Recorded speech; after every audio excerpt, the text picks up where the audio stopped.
Saya nampak OCD ni antara penyakit mental yang selalu sangat orang salah faham.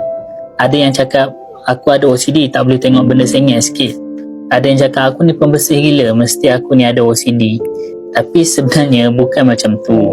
OCD ni dia singkatan kepada Obsessive Compulsive Disorder. Dia bukan sekadar suka benda kemas ataupun bersih. OCD ni satu gangguan mental yang buat orang tu ada obses.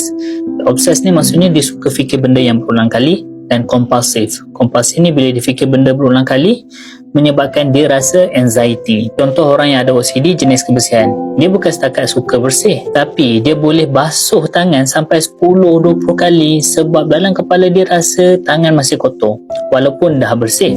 Kalau tak buat, dia rasa gelisah, dia rasa anxiety, tak tenang. Dan ada juga OCD jenis lain, contoh dia macam kena check pintu berulang kali.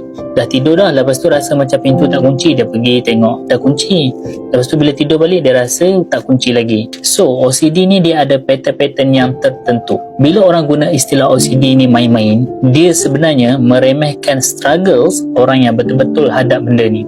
Kalau korang rasa korang mungkin ada simptom-simptom OCD, jumpalah pakar, jumpalah kaunselor.